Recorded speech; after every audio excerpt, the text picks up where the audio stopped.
It's time for Herd Mentality, the weekly episode where you control the discussion today on Locked On Bills. You are Locked On Bills, your daily Buffalo Bills podcast. Part of the Locked On Podcast Network, your team every day.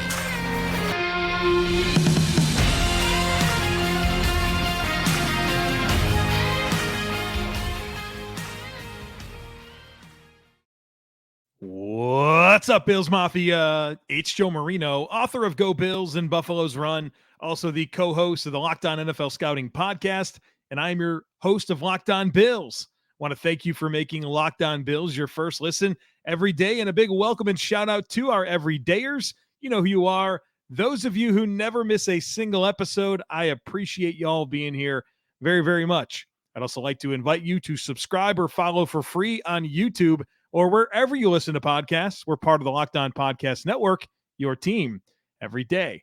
Well, folks, I'm excited for Herd Mentality today. Per usual, you guys filled it up with some great questions, so let's dig into them. First one today comes from Chris. Chris says it's 2017, and Josh Allen is satisfied with his time at Wyoming, and he enters the NFL draft. Where and when does he get drafted? This is a fun question. As soon as this came through from Chris, my head started to spin, but I've went through the thought exercise and I have an answer for you today. Now, first, let's acknowledge that this was almost true. He, meaning Josh Allen, on the Like a Farmer podcast, talked about this, and he actually took his family out to dinner, told them that he was declaring for the 2017 NFL draft, and then he went to sleep that night or tried to go to sleep that night and couldn't go through with it.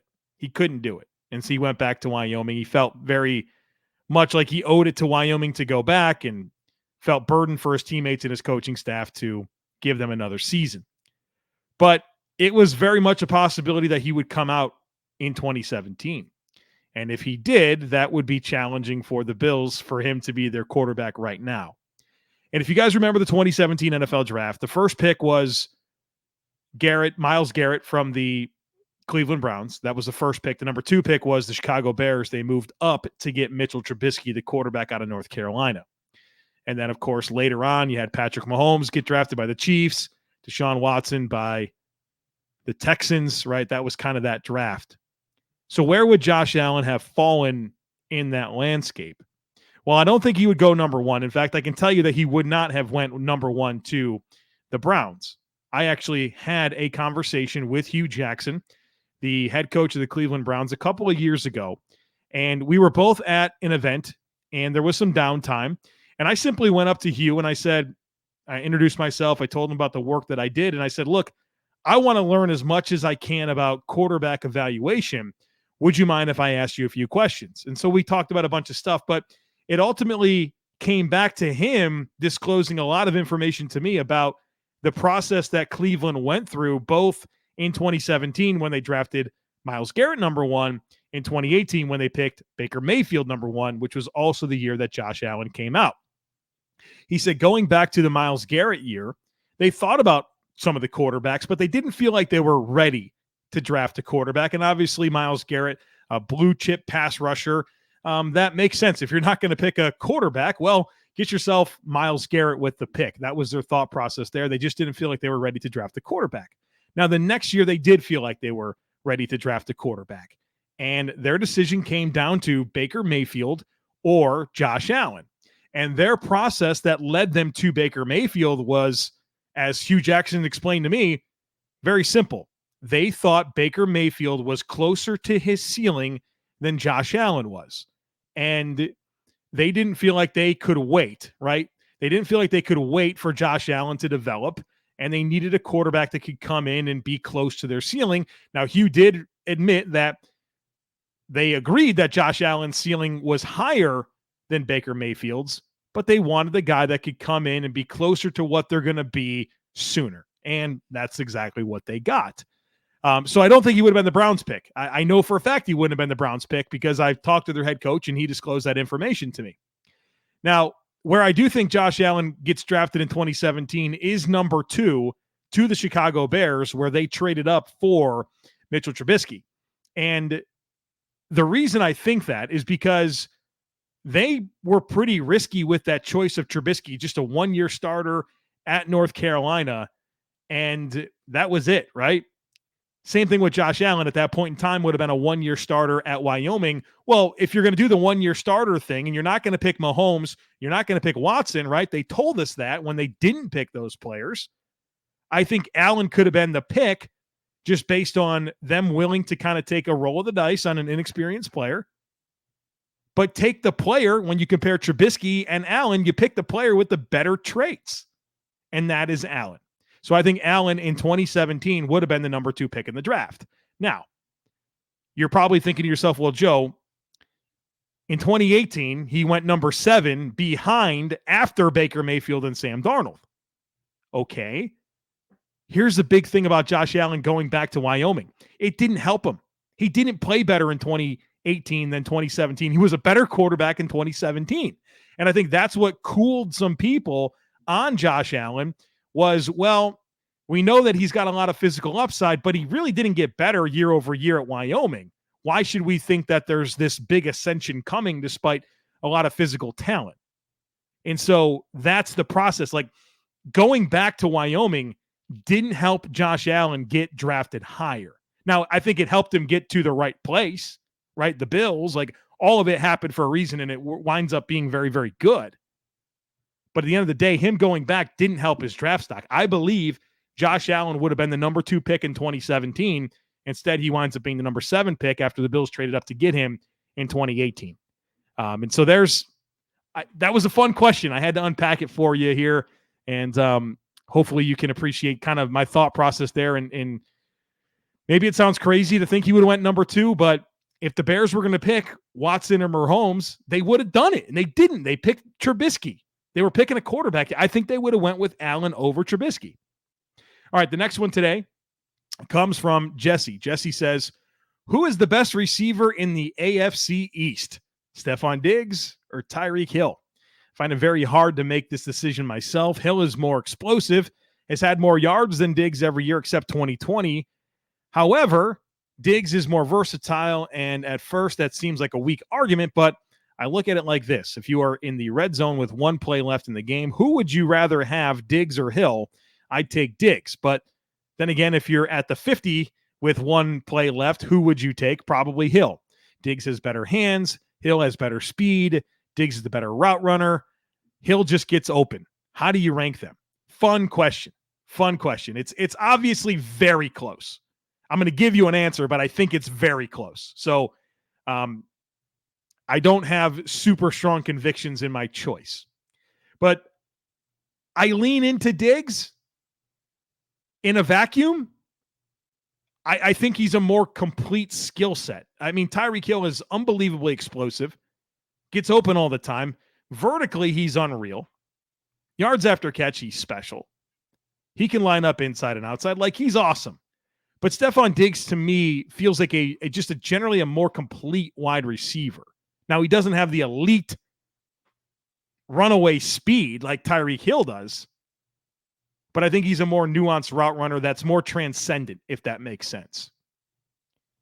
Other things that made me lean into Stefon Diggs is, well, Tyreek Hill has already told us that he's planning to retire after 2025, so I think that's something to be mindful of. Tyreek Hill has been really, really productive, but he's always either had Travis Kelce or Jalen Waddle with him, right? We've seen Stefon Diggs as the number 1 target in a top-tier NFL passing offense with Gabe Davis and Emmanuel Sanders as the number 2 options, right? Cole Beasley. I mean, Hill's been awesome, but he's always had either Travis Kelce, who's, one of the elite offensive playmakers in the game, and then Jalen Waddle last year, who they doubled down on that speed dynamic. And I don't want to take anything away from Tyreek Hill, but I think that's worth mentioning in this conversation. So I lean into Diggs. That's no slight on Tyreek Hill. They're both, they can both be pretty I don't know what the word I'm looking for is. They can be some type of way off the field with, obviously different off the field, but Diggs can draw some odd attention, right? And so can Tyreek Hill, but Tyreek Hill's had some off the field issues as well that makes me want to lean into Stefon Diggs. So I picked Diggs, but it's close. I think if you asked Kyle Krabs with the Locked On Dolphins, he'll probably tell you Tyreek Hill. Next one here comes from Nikki. Nikki says, what is your favorite non-draft offseason move, whether a new signing or extension? And one you have the most concerns about and why? Seems like we are close to being buttoned up roster-wise. So wondering your thoughts on best moves and the one that makes you nervous. For me, it's tied between Poona Ford and Leonard Floyd as my favorites, especially the value on Ford, and definitely nervous about the loss of Tremaine Edmonds as well as Ed Oliver's contract. I'm also weirdly nervous about losing Singletary from a durability, reliability standpoint, which I don't think is a super common concern, but I've always loved him as a player. Good points there, Nikki.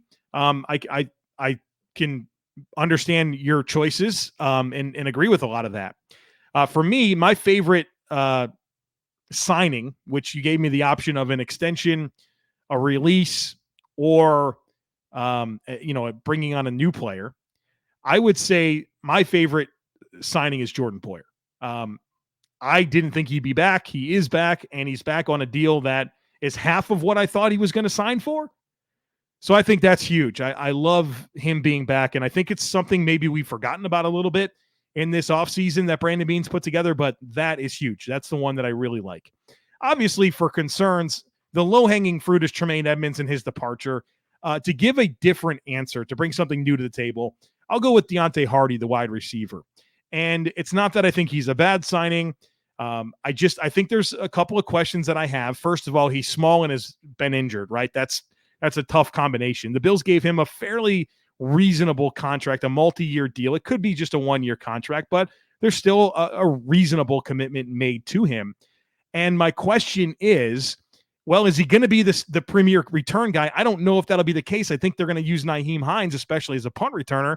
So maybe he gets the looks at kick returner, but maybe they trust Nyheim Hines more. I mean, Hardy's been dynamic. He's had his share of big plays, but he's also had some ball handling issues, especially as a punt returner. And then when you think about him through the passing game, I'm not sure he's going to be a high volume target, right? I mean, he's small and gets injured a lot. That's not a good recipe for a lot of volume.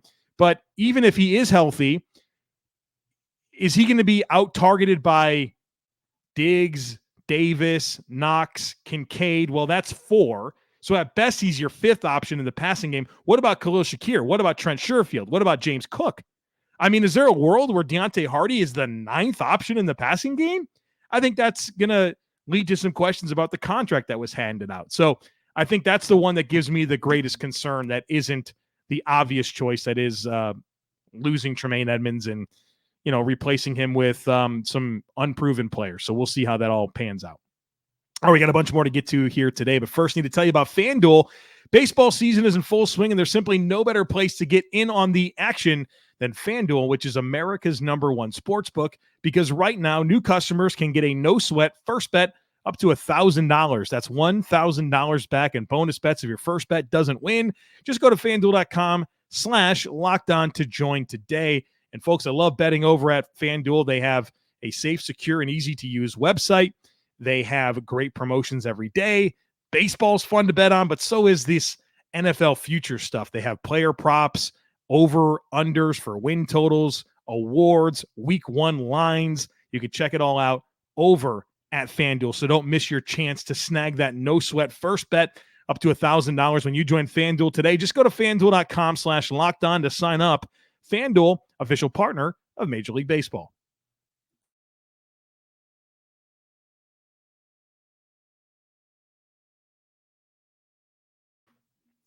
All right, the next one today is from Julius. Julius says, how dynamic can Dalton Kincaid and Dawson Knox be for the future of this franchise? Let's just say 2 years from now. My thoughts go to Gronk and Aaron Hernandez with Brady in New England and how lethal they were. I know. There's only one Tom Brady, but Josh Allen is very good. I know there's only one Gronk, but Kincaid seems to have a lot of potential to be a great receiving tight end in the NFL, although it has to be proven. I know Gronk and Hernandez skill sets are different than Kincaid and Knox, but Wanted to see if you could compare and contrast a little. Can we have a dynamic duo like that? Julius, I love the question. And I would refer a lot of people back to the episode that I did with Anthony Prohaska of Cover One, where we broke down 12 personnel and what this could really look like. And if it materializes like that, then absolutely, this is a big dynamic for this offense and this franchise moving forward. And I think your example of New England with Hernandez and Gronk is an extreme example, right? Potentially, I know that we didn't get a lot of time, right? That wasn't a situation that lended itself to a lot of years together, but we saw some glimpses of what it could be over a few seasons, and certainly a lot to deal with. And I do think that the skill sets of Knox and Kincaid can put a lot of stress on a defense with how complementary they are, how versatile they are, and just how much the Bills can dictate terms of personnel and what they want to do with the football based on those skill sets being on the field, and then what it lends itself to, right? I keep going back to this because I love the idea. You can have a situation where your eligibles, your non-offensive line, non-quarterback would be Davis, Diggs, Kincaid, Knox, and Cook. And you could put 12 personnel on the field and then go empty.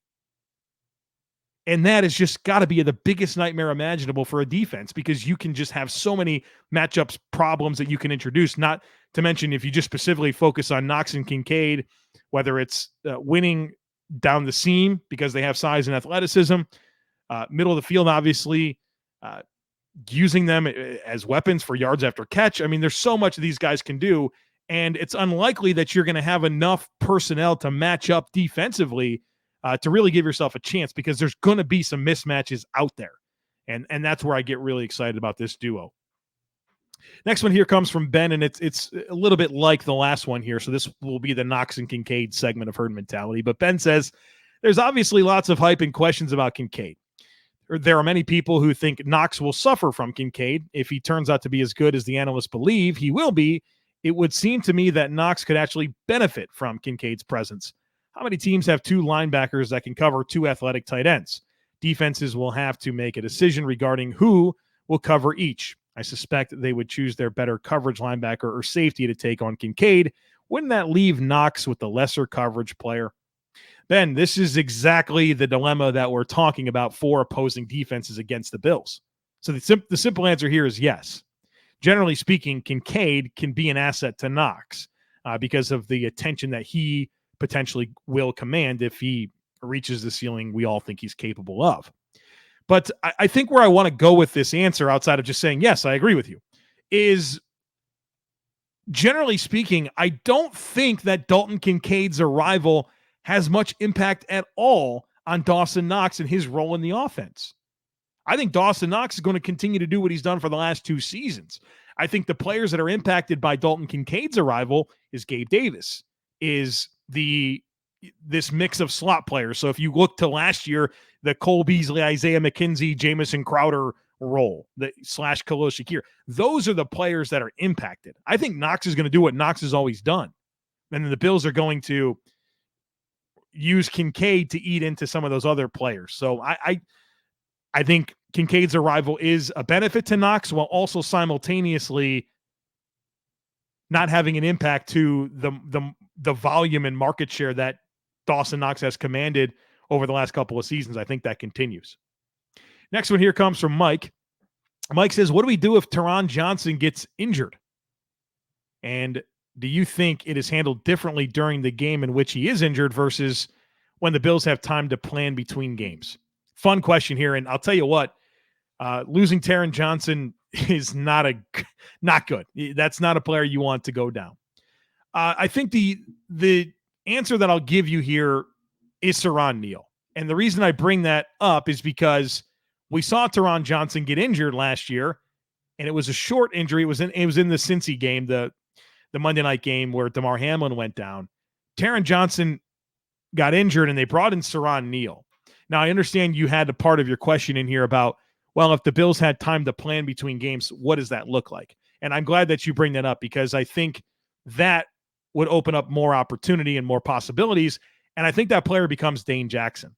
And Dane Jackson's a player that, even going back to his time at Pitt, before I ever considered him for the Buffalo Bills, I thought his home in the NFL could be as a slot player. A lot of that was rooted in his physicality, his willingness to fit the run and play downhill and tackle, but also that I thought that him playing in the slot with more spacing, right, more help at times, was better for some of his athletic deficiencies. And so I think that you could look at Dane Jackson as a very logical choice there. I think you could see the Bills do a lot of big nickel, and maybe Taylor Rapp would get some opportunities there. Maybe Cam Lewis, but I think it's okay if it happens during a game. Saron Neal's the logical a player to get us out of it. And then from there, I think you look at Dane Jackson.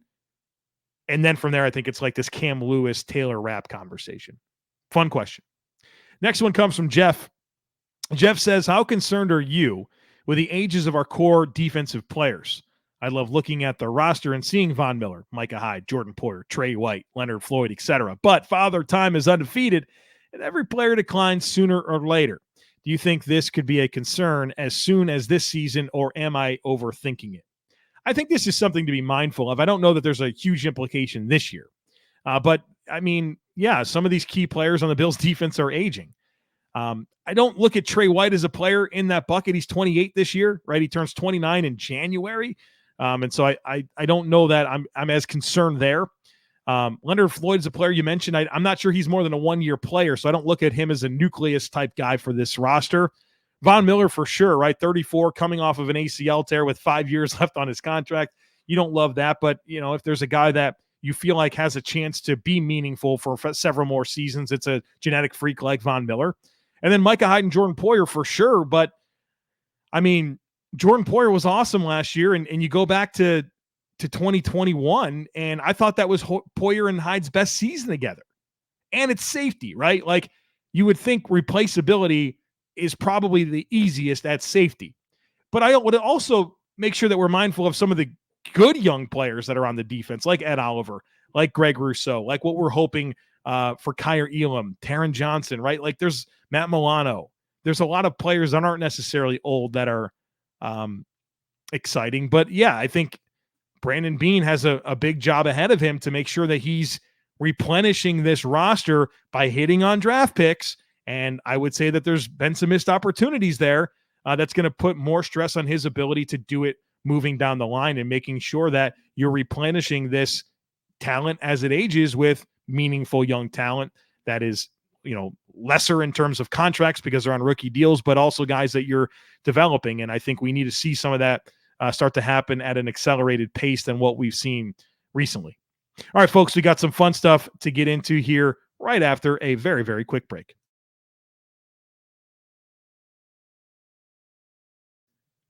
The next one today comes from Jason. Jason says, I loved your episode on Big Baller Bean with Greg Thompson. One criticism I have that I'm surprised you didn't mention is his propensity to trade up to target certain players with other similar graded players at the position still available. And he references Dalton Kincaid, Kyer Elam, Cody Ford as some examples. Do you feel like that's a weakness? With our struggles in round 2 and 3, trading away round 4 is giving up a valuable pick.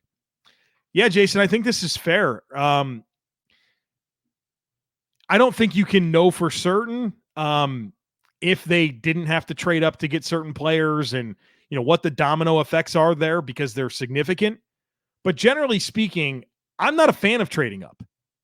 I'm really not. I think if you need a quarterback, go trade up and get your guy. But there's very few times where I would advocate for moving up. And I think that's been pretty transparent in my analysis throughout the years on this podcast. I want as many darts to throw at the board as possible. Drafting is hard. It's an inexact science. Give yourself the most opportunity to hit on picks by having the most possible picks. And so, yeah, I don't really believe in moving up for non-quarterbacks. So, yeah, I think that's a fair criticism, and we'll never know the opportunity cost, right? You could speculate, but it would be logical and reasonable to think that there's some missed opportunity because of that. Now we'll see, right? I mean, we'll see what happens with Kincaid. We'll see what happens with Kyer Elam. He stayed and picked Greg Rousseau. That looks like a pretty good move. moved up for Tremaine Edmonds. That seems like that was a worthwhile move up. Josh Allen, obviously. Cody Ford, you can definitely be critical of that. So a mixed bag of results, just like drafting always is. But yes, I think it's a fair criticism that I wish was different about Brandon Beane. And I'm already anticipating it, right? He's got all these draft picks for next year. And I've already talked myself into knowing that, look, he's going to trade up because he gets antsy and wants to go get guys. And he's even said that out loud. Next one is from Christian. Christian says, question for you. There's been a lot of discussion around meaningful competition on the Bills. Elam, Benford, Jackson at cornerback, for example, and the significance of it for development. Can you highlight any significant examples of a player unlocking their potential due to having more offseason competition for a starting job? This could be from the Bills or otherwise. I can think of a lot of examples, but I want to bring up two here. One that is for the Bills and one that's not the Bills. For the Bills, the player that really stands out to me is Levi Wallace. I feel like the Bills tried to replace him for a number of years, and he just kept winning the job, whether it was E.J. Gaines, Kevin Johnson, Josh Norman, Phillip Gaines, right? There's been players that were continuously kind of brought in that were nipping at his heels, but they can never really fully unseat him, and I thought that led to Levi Wallace playing his best football. So that would be a Bills example. As a non-Bills example, the one that immediately comes to mind is Aaron Rodgers, where Aaron Rodgers was, I guess, was he in decline? I don't know if he was in decline, but they drafted Jordan Love in the first round, and this guy loses his mind, right? He becomes the NFL MVP 2 years in a row after bringing in Jordan Love, who was, is their succession plan. It took a little bit longer because of that, but, that's an example of it. But I think you see that across the league. I think it's a standard for roster construction, and you want guys to earn jobs, and iron sharpens iron. I think that stuff can be cliche, but I believe in it. I think it's true. Last one here comes from Thomas. Thomas says, over the years, I've noticed a progression in the cadence, tone, and mannerisms in which you speak on the podcast. Example, your shout outs to the everydayers, or how you introduce a sponsor during a break. Do you take any public speaking or podcast recording specialist type classes to strengthen this skill? Your consistency, preparation, and delivery is top-notch, professional, in my opinion, and just another differentiator as to why I listen to Locked On Bills versus other Bills podcasts. I think a lot of followers would love to know some of the behind-the-scenes work that goes into podcast aside from the obvious. Fun question, Thomas, and I appreciate the opportunity to kind of peel back the layers and share some stuff with you guys. I tend to take these opportunities when I can from time to time. As far as if I've ever taken any classes on podcasting or public speaking, the only thing I've done is I took a public speaking class in 2005 during my freshman year of college. That was helpful, but that was a long time ago. And I took one speech and debate class in high school my senior year, so I had a little bit of a run there.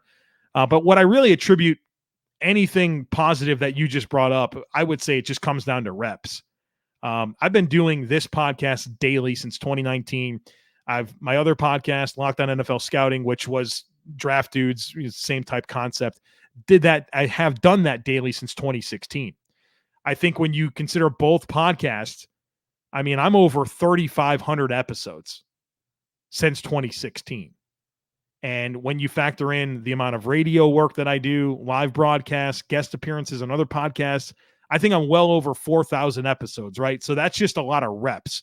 And as you do something for longer and you do it at the volume that I've done it, I think you should just generally improve. And I'm glad to see that you at least feel like that's true through being a consumer of this podcast for a number of years. On top of just reps, I do a lot of self-scouting. I think I've listened back to just about every episode I've ever done of this podcast. And in doing so, I become keenly aware of my own tendencies, things that annoy me, things that I wish I didn't do. And I don't think I've fixed everything all the time, but I'm aware of them and I try to improve those things. Preparation is key for me. I put a lot into every episode in terms of developing show outlines, developing how I want to deliver my thoughts and articulate different ideas, making sure that I have good data to support any opinion that I have, and that I'm not just impulsive and going off of emotion. There's reasons behind every opinion that I have, even if it's wrong. And so I prepare a lot, and I think that allows me to deliver a good show. I would say YouTube has been huge for my personal growth. I'll tell you what, I attribute a lot to YouTube, because before this podcast was on YouTube, it was just audio. And when it was just audio, I would hit record, say what I needed to say. If I didn't like it, very quick, erase that, restart it, go back. And if I didn't like the way I said something, it was very easy to edit and fix on the fly. When I started doing YouTube, I realized that the editing work from the video side was going to be a lot, and I needed to be able to deliver it in one take if possible. And that allows me to focus, right? Like the first few times I was really nervous, but I've been doing YouTube for I don't know, is it 2 years now or something like that?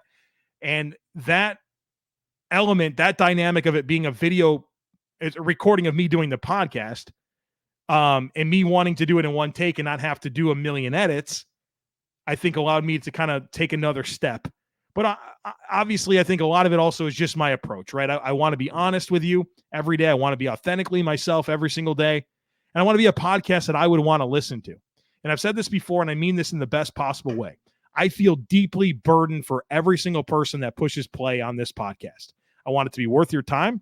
I ask you to listen to a podcast every single day, and I need to make sure that it's worth it. And so that impacts everything that I do. The quality that I try to provide, the analysis that I try to deliver, the creativity that I try to attack different things from. It's all because I want to deliver a podcast that I would want to listen to and make it worth your time, and that so that you'll keep me in your podcast feed for as long as possible, right? All of that stuff I think about as I approach this every single day. And I never know when it's going to be someone's first ever time that they listen to the show, and their entire decision on whether or not to keep listening or not rides on how I did that day. And if I have an off day and it's that day and they never come back, well, I missed an opportunity. So being deeply burdened in the best possible ways to be the best version of myself influences so much of what I try to do on this podcast. So appreciate the question, Thomas. Hopefully that gave you some good insight into my process and my approach, and some areas that I can point to that I believe have allowed me to have success in this space. So there you go. All right, folks, really appreciate you guys being here today, and excited for the rest of the week. Tomorrow on the podcast, my plan is to go through the Athletic survey. The Athletic did a fan survey on the Buffalo Bills, 25 questions. I want to give you my answers that I submitted for that. And then later in the week, Bruce Nolan. It's going to be a fun one, so don't miss any of that. Hit the subscribe button. Make sure that you take a second to rate, review, and share the podcast. Have a great rest of your day. Go Bills, and I look forward to catching up with you again tomorrow.